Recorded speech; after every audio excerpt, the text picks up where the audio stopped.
जीवन मुक्त पुरुष के लक्षण और महिमा। श्री वशिष्ठ जी कहते हैं, रघुनंदन, जैसे मरुभूमि में सूर्य की किरणों से जल प्रतीत होता है, वैसे ही अहमता, ममता, राग द्वेष आदि विकारों से युक्त और बिना हुए ही अपने स्वरूप को कायम रखने वाली माया से ही यह संपूर्ण जगत प्रतीत हो रहा है।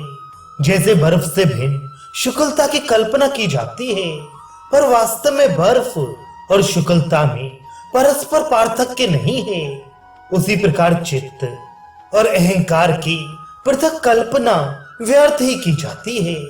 वास्तव में उनका परस्पर कोई भेद नहीं है। श्री राम, मन और अहंकार, इन दोनों में से किसी एक का विनाश हो जाने पर मन एवं अहंकार दोनों का विनाश हो ही जाता है। इसलिए अन्य इच्छाओं का परित्याग करके अपने वैराग्य और आत्मा अनात्मा के विवेक से केवल मन का ही विनाश कर देना चाहिए। जैसे वायु वृक्ष में पल्लवों की पंक्ति को चलाता है, वैसे ही प्राण आदि वायु देह में अंगों की पंक्तियों को पर्याय रूप से चलाता है। किंतु सब पदार्थों को व्याप्त कर लेने वाला अति सूक्ष्म चेतन आत्मा ना तो स्वतः चल है और न किसी से चलायमान होता है। जैसे अचल मेरु पर्वत वायुओं से कंपित नहीं होता, उसी प्रकार ये चेतन आत्मा भी प्राण आदि वायुओं से कंपित नहीं होता। रघुनंदन, ये मैं आने वाला हूँ, मैं भोगता हूँ, मैं करता हूँ, इस प्रकार की वासना मूढ़ पुरुषों के हृदय में व्यर्थ ही उत्पन्न हुआ करती है। जैसे अज्ञान से मरुभूमि में सूर्य किरणों से मृत तृष्णा उत्पन्न होती है, वास्तव में असत्य होते हुए भी सत्य से दिखाई पड़ने वाली ये अविद्या रूपा वासना विषयों की अभिलाषा से युक्त मन रूप मत्त मृग को उसी प्रकार खींचती है, जिस प्रकार जल की अभिलाषा से युक्त मृग को मृग तृष्णा खींचती है। किंतु उस अविद्या रूप वासना का यथार्थ स्वरूप जान लेने पर उसका विनाश हो जाता है। जैसे ये मृग तृष्णा का जल है, इस प्रकार तात्विक स्वरूप से जान लेने पर मृग तृष्णा तृषार्थ मनुष्य को अपनी ओर नहीं खींचती, उसी प्रकार ये अविद्या है। इस प्रकार तत्वतः जान लेने पर अविद्या मन को नहीं खींच सकती। श्री राम, जैसे दीपक से अंधकार नष्ट हो जाता है और प्रकाश आ जाता है, वैसे ही परमात्मा के यथार्थ ज्ञान से वासना समूल नष्ट हो जाती है और परमात्मा का वास्तविक स्वरूप प्रकाशित हो जाता है। अविद्या का अस्तित्व किसी प्रकार नहीं है। इस तरह शास्त्र और युक्ति से दृढ़ निश्चय हो जाने पर अविद्या का तत्क्षण विनाश हो जाता है। इस प्रकार जड़ देह के लिए भोगों से क्या प्रयोजन है।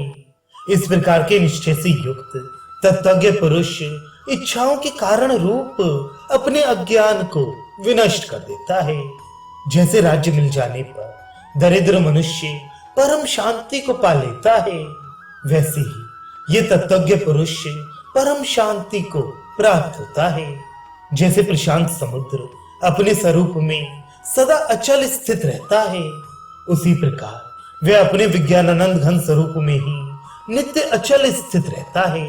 जैसे मेरु पर्वत स्थिरता और धीरता को धारण करता है, वैसे ही तत्ववेत्ता पुरुष स्थिरता और धीरता को धारण करता है। वह तत्वज्ञानी महात्मा पुरुष अपने विज्ञानानंद घन स्वरूप में ही सदा परम शांत और परम तृप्त रहता है, तथा वह तत्वज्ञ महापुरुष उस संपूर्ण भूतों के आत्म स्वरूप सर्वत्र व्यापक, सबके नियंता, सबके नायक, सर्वाकार और निराकार सच्चिदानंद घन परमात्मा के स्वरूप को अपना आत्मा जान लेता है। तत्ववेत्ता पुरुष विषय पुरुषों के संग और विषयों की आसक्ति से रहित, मान और मानसिक चिंताओं से शून्य, परमात्मा में ही रत तथा विज्ञानानंद से भरपूर्ण और विशुद्ध अंतःकरण से युक्त होता है। वह आत्मज्ञानी महात्मा काम रूपी कीचड़ से मुक्त, बंधन स्वरूप आत्म भ्रम से शून्य तथा हर शोक, राग द्वेष आदि द्वंद्व रूप दोष और भय से रहित होता है। अतः वह संसार समुद्र से तर चुका होता है। वे तत्वज्ञ विद्वान सर्वोत्तम परम शांति को, दुर्लभ परम पद को तथा अनावृत्ति रूप परम गत को प्राप्त होता है। सभी लोग मन, वाणी और कर्म द्वारा इस महापुरुष के आचरणों के अनुकरण की इच्छा करते हैं, पर वे किसी प्रकार की इच्छा नहीं करता। सभी मनुष्य इसके आनंद का अनुमोदन करते हैं, पर वे किसी का भी अनुमोदन नहीं करता, उदासीन रहता है। तत्वज्ञ पुरुष ना तो त्याग करता है और ना ग्रहण, न किसी की स्तुति करता है, न किसी की निंदा, न मरता है, न जन्म लेता है, न हर्ष करता है और न शोक करता है। वे समस्त आरंभों, संपूर्ण विकारों और सारी आशा, इच्छा, वासना आदि से रहित जीवन मुक्त कहलाता है।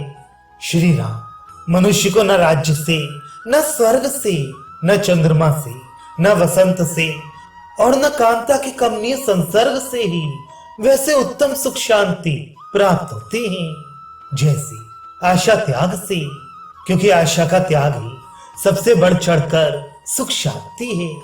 जिस परम निर्वाण रूप मोक्ष के लिए तीनों लोकों की संपत्तियां तिनके की तरह कुछ भी काम नहीं देती, वह आशा के त्याग से ही प्राप्त होता है। जिसके हृदय में आशा अपना स्थान कभी नहीं जमा सकती, संपूर्ण त्रिभुवन को तृण के सदृश समझने वाली उस विरक्त पुरुष की उपमा किससे दी जा सकती है? अर्थात किसी से नहीं। मेरे लिए यह होना चाहिए और ये नहीं होना चाहिए, इस प्रकार की इच्छा जिसके चित्त में नहीं होती, उस स्वाधीन चित्त वाले ज्ञानी महात्मा पुरुष की मनुष्य कैसे तुलना कर सकते हैं?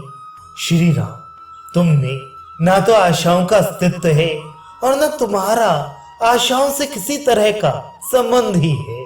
तुम इस जगत को मिथ्या भ्रम मात्र ही समझो, क्योंकि जैसे दौड़ते हुए रथ में लगे पहियों के ऊर्ध्व और नीचे प्रदेश में होने वाला घुमाव, नेमी का आश्रय लेने वाले पिपील का आदि जीवों के पतन, पेषण आदि अनर्थों का ही कारण होता है, वैसे ही ये जगत भी उसका आश्रय लेने वाले, इसमें सत्य बुद्धि रखने वाले जीवों के जन्म मरण आदि अनर्थों का ही कारण है। रघुनंदन, ये संपूर्ण जगत परमात्म स्वरूप ही है, यह नाना रूपता है ही नहीं। जगत को अद्वितीय परमानंद स्वरूप जानकर धीर महात्मा तनिक भी खिन्न नहीं होते। इन पदार्थों के समूह का जो यथार्थ आत्मा से अभिन्न स्वरूप है, उसको जानने से ही पुरुष बुद्धि के परम विश्राम स्वरूप नैराश्य को प्राप्त होता है।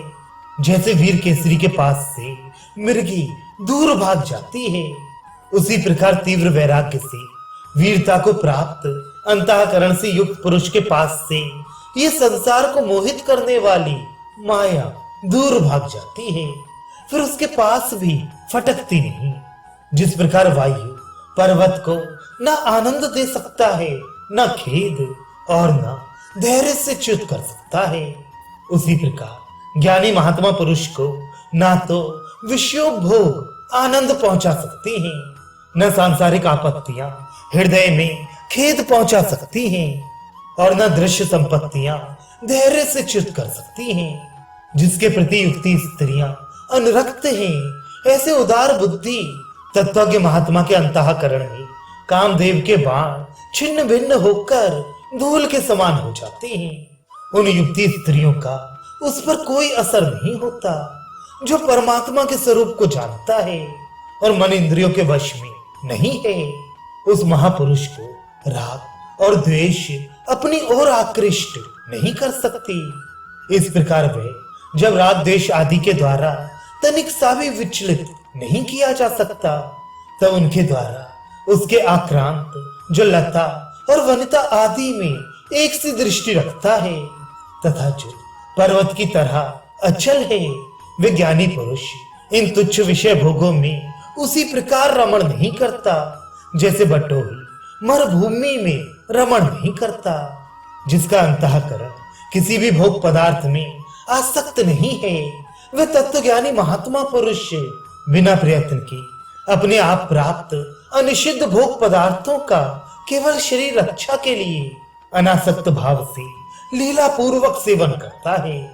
काकतालीय न्याय की भांति अनायास न्याय युक्त प्राप्त ललना आदि भोग समूह आस्वादित होने पर भी तत्वज्ञ धीर पुरुष को सुख दुख नहीं दे सकते, क्योंकि जिसने परमात्मा की प्राप्ति के मार्ग को भली भांति जान लिया है, उस तत्व के महापुरुष को सुख दुख तनिक भी विचलित नहीं कर सकते। इन विनाशशील विषयों को त्याज्य बुद्धि से देखने वाला वह मृदु दमनशील और संपूर्ण चिंता आदि ज्वरों से रहित ज्ञानी महापुरुष सब भूतों में अंतरात्मा स्वरूप से स्थित आत्म पद का ही अवलंबन कर स्थित रहता है। जैसे ऋतुओं के आ जाने से पर्वत विचलित नहीं होता, वैसे ही ज्ञानी महात्मा पुरुष कालानुसार, देशानुसार और क्रमानुसार आपत्तियों और सुख दुखों के आने पर भी विचलित नहीं होता। वैसे ही ज्ञानी महात्मा पुरुष कालानुसार, देशानुसार और क्रमानुसार आपत्तियों और सुखों दुखों के आने पर भी विचलित नहीं होता। शरीर से पृथक आत्मा का अपरोक्ष साक्षात्कार करने वाले नित्य अनित्य वस्तु के यथार्थ विवेक से संपन्न ज्ञानी के शरीर का छेदन करने पर भी उसका कुछ भी छेदन नहीं होता, क्योंकि वह अपने विज्ञानानंद घन स्वरूप में नित्य स्थित रहता है। विशुद्ध प्रकाश स्वरूप परमात्मा का एक बार यथार्थ ज्ञान हो जाने पर वह सदा ज्ञात ही रहता है, फिर उसका विस्मरण नहीं होता। अपने हृदय की चिज्जड़ ग्रंथि का उच्छेद हो जाने पर माया के तीनों गुणों के द्वारा आत्मा का पुनः बंधन उसी प्रकार नहीं हो सकता, जैसे वृक्ष से टूटा हुआ फल किसी के द्वारा पुनः नहीं जोड़ा जा सकता। अविद्या का असली स्वरूप जान लेने के अनंतर कौन बुद्धिमान पुरुष फिर उसमें डूबता है, क्योंकि सांसारिक वासना विवेक पूर्वक बुद्धि के विचार से निवृत्त हो जाती है। श्री राम तत्ववेत्ता पुरुष रूप लावण्य युक्त कामनी को भी चित्र में लिखित कांता की प्रतिमा की तरह ही समझते हैं, क्योंकि जैसे चित्र में चित्रित कामनी के केश, होंठ आदि अवयव, मशी, कुमकुम आदि रंग स्वरूप पांच भूतों को छोड़कर और कुछ भी नहीं होते, उसी प्रकार रूप और लावण्य से युक्त जीवित कामनी के केश, होंठ आदि भी पांच भूतों के स्वरूप से अतिरिक्त दूसरे कुछ भी नहीं है। इसलिए कांता प्रतिमा और जीवित कांता में तत्वतः समानता है। इस तत्व को जानने वाले विवेकशील व्रत महात्मा पुरुष का जीवित कांता के उपभोग में आग्रह कैसे हो सकता है। जैसे पर पुरुष में आसक्ति रखने वाली नारी घर के काम काज में व्यग्र रहने पर भी उसी पर पुरुष संबंध रूप रसायन का अपने अंदर आस्वाद लेती रहती है, उसी प्रकार व्यवहार करते हुए भी विशुद्ध परब्रह्म तत्व में उत्तम विश्राम को प्राप्त धीर तत्वज्ञ पुरुष उस विज्ञानानंद घन परमात्मा के स्वरूप में ही मग्न रहता है। फलतः वह इंद्रादि देवताओं के द्वारा प्रलोभित किए जाने पर भी विचलित नहीं होता, क्योंकि जिस महात्मा की अविद्या निवृत्त हो गई है, जिसको परमात्म विषय का अच्छे प्रकार ज्ञान है तथा जो सदाचार से युक्त है, वह महात्मा सुचारू रूप से व्यवहार करता हुआ भी अपने अंतर आत्मा में प्रसन्न रहता है। उसके शरीर का छेदन होने पर भी उसका छेदन नहीं होता। गिरते हुए अश्रुओं से युक्त होता हुआ भी वह रोता नहीं, दग्ध होता हुआ भी दग्ध नहीं होता, और देह का विनाश होने पर भी उसका विनाश नहीं होता, क्योंकि वह देह से रहित हुआ सच्चिदानंद घन ब्रह्म के स्वरूप में नित्य स्थित है। श्री राम वह तत्वज्ञ पुरुष प्रारब्ध भोग के विधान के अनुसार चाहे दरिद्रावस्था में रहे या संकटावस्था में, उत्तम नगर के महल में रहे या विस्तृत पहाड़ या वन में, वह सदा सर्वदा सुख दुख के उपद्रव से रहित ही होता है।